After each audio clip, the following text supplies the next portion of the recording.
down here. And Mike Skripnik is from Squamish, British Columbia, Canada. And where is that, Mike? It's right smack dab in the middle between Whistler, BC and Vancouver, the best ski resort on the planet and one of the nicest cities in the planet. Yeah, I hear about Whistler. I've never been there.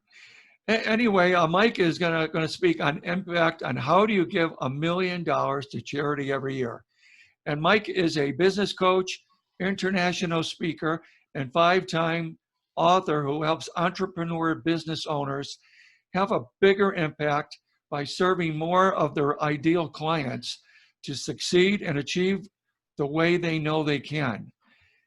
He helps them understand how to build a great business and enjoy a fulfilling life. And don't we all want a vibrant, fulfilling life? And Mike's 5th book, Entrepreneur Secrets to Grow, Give Life, reveals the secrets to how to become the trusted advisor and subject matter expert in the marketplace and viewed as a fox in the hen house. And I have Mike's latest book, and it is a great book. So welcome to the show, Mike. Thanks so much, Joe. I am definitely a thorn among roses, so I'm just going to try to bookend this as best as I can. We had the unusual job of bookending 2 wonderful lady speakers. I appreciate everybody and what you've brought to the table today. 12 years ago, a dozen years ago or so, we all, if you can remember, we were going through a very similar crisis. Now, it wasn't a pandemic, but we were very much being rocked in the financial world, weren't we? We thought the entire house of cards was collapsing, and it certainly felt like it. In fact, quite frankly, if you saw behind closed doors what was really going on, you would have worried that even bigger things and worse things were there to come.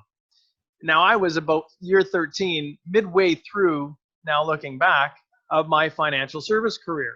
So I was driving to work every day in not such a happy manner while snow was falling in September in Calgary, Alberta at the time.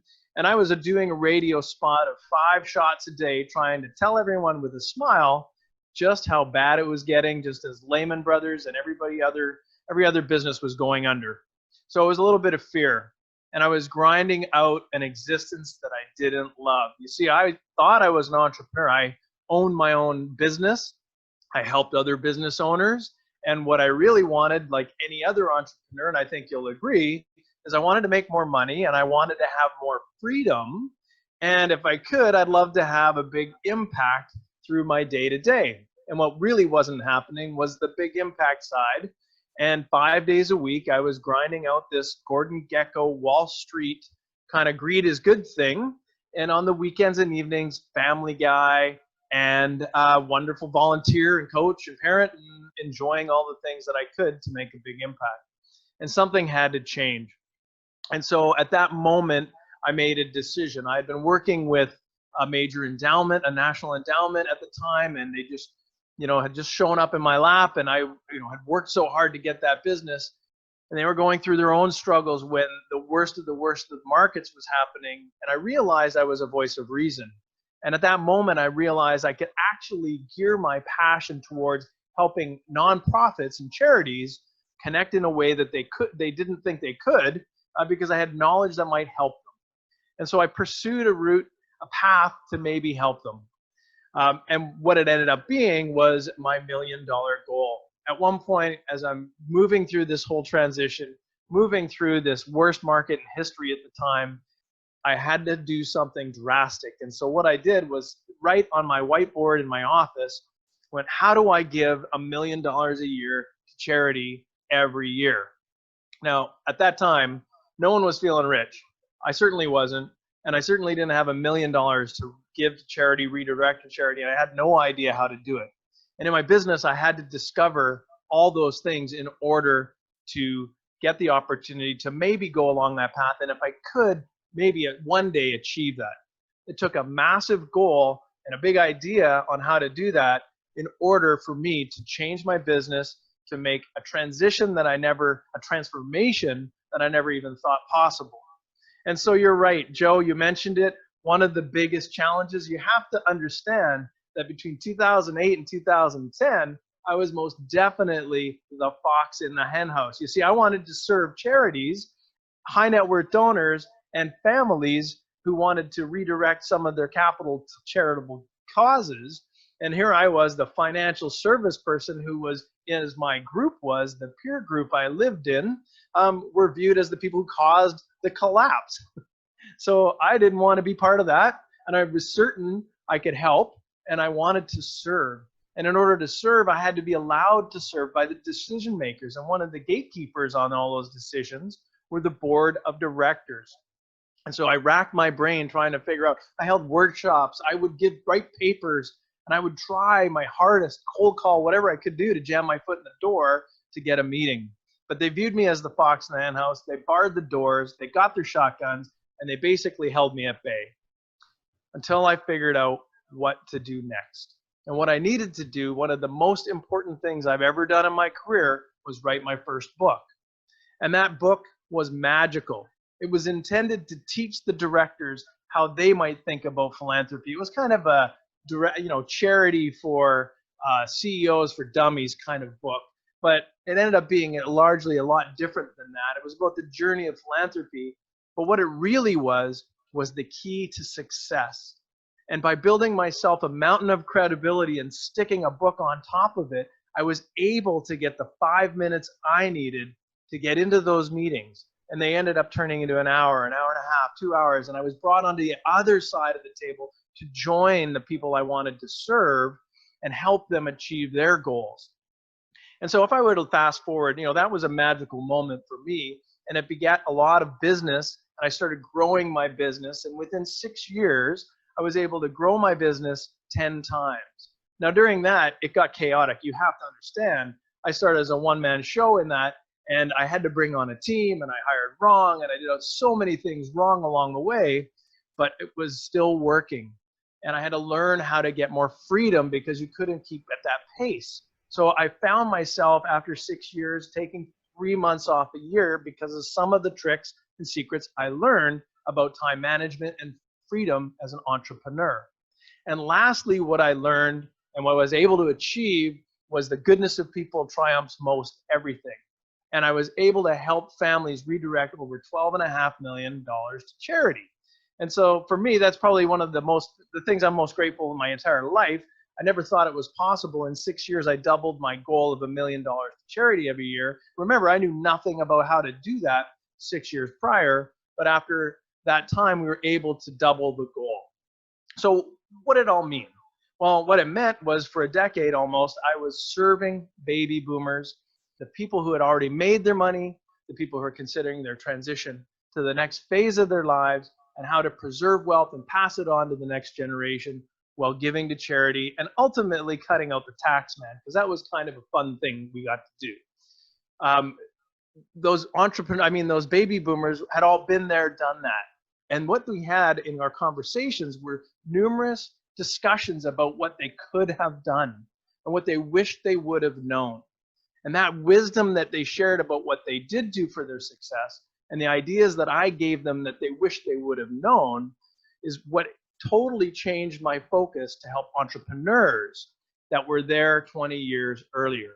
So 20 years earlier, I'm now sharing, right? I'm working with 35 to 55-year-olds, and I'm sharing the wisdom that I gained from those wonderful baby boomers who helped make this massive contribution to charity. There's leverage in it because now we can teach people what they should have done, what they could have done 20 years earlier, and give them the lessons in real time. And so what I've done is created 3 ways that I teach, train, and help entrepreneurs in their mid-career.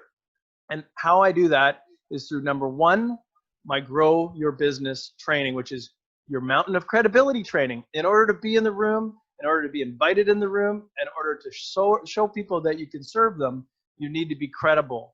Building a mountain of credibility requires many, many things. And I think personally, a book sticks you at the very top of your mountain of credibility, but things like this help as well. Number 2, my Get More Freedom. So my mantra is grow, get, give. Grow your business, get more freedom. Getting more freedom allowed me 3 months off a year to spend with my family, doing the things I love to do, thinking about my business and being creative. Idle hands, of course, in an entrepreneur tends to create a lot more work. But the time was excellent, And my freedom rules ensure that other people can get their own freedom as well. So number 2, my freedom rules. And lastly, give back. Grow your business, get more freedom, and give back. Now I use something I call the big impact giving process. And when I started out, it was all about philanthropy and redirecting money to charity. But over time, I realized that if we're not well, it's like the first aiders, first responders. If we're not well, we can't help anybody else. So my give back and big impact giving process starts with us. Starts with you, the entrepreneur. Are you healthy? Are you well mentally? Are you well physically? Are you getting enough sleep? Are you taking care of yourself and your family? And then we reach out beyond the individual to your community. How are you impacting and influencing your community with your business? And then we look into discovering what philanthropy means to you and what big impact you wish to have in this world today. So those are the 3 trainings that I do under my Grow, Get, Give mantra. That's build your mountain of credibility, get your freedom rules, and understand a big impact giving process for you. That was great, Mike. Everybody, give it up. I'm waving because it's fun. Hey, such great content. I don't know where to start. I loved when you said you have to earn the credibility. And I think people say when they get these limiting beliefs that, oh, I'm not good enough, I don't have the certifications or the degrees. It's really not the sheepskins, like they say. You have to be in the world and start from the beginning as a subject matter expert. And it can happen quickly. But I do want to point out, I loved when you were talking about the financial collapse and how you saw those silver linings and you looked at the opportunity and took it. What do you say today when people are, we're in a similar environment now with the pandemic, and, some people just haven't done anything for the first 6 months of the year. How do you speak to those people and get them that, we got to take action now? Well, early on, I think there was a sense of loss. We felt like we were robbed, right? Robbed of an opportunity that what 2020 was going to be for most people. And then, the evolution of this pandemic and the crisis and the new business unusual, as I call it, has happened. And one of the biggest lessons I've learned after securing business and maintaining continuity is when looking at the opportunities that now lay in front of us, we have that ability to restart. Now, I had restarted in a crisis where every single client needed my attention. So I don't know how I did that, really, looking back. But we're not necessarily in that. Everybody is in the same boat of pain or confusion.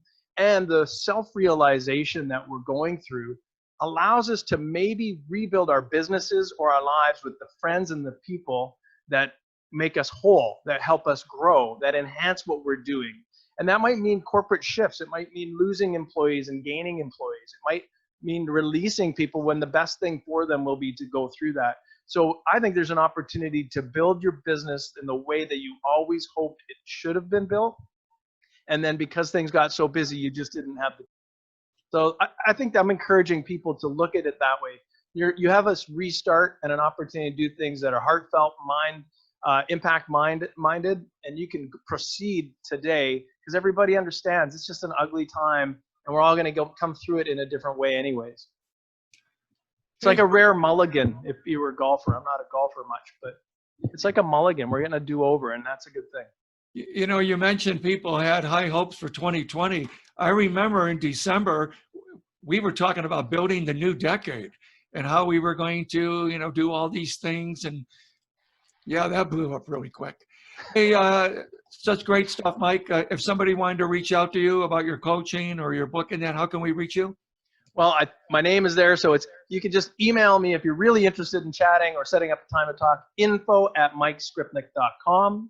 My website is www.growgetgive.com. And if you type in this last name and you don't find me, you're not online, right? You can follow me on Facebook, LinkedIn, Instagram, YouTube. I'm there.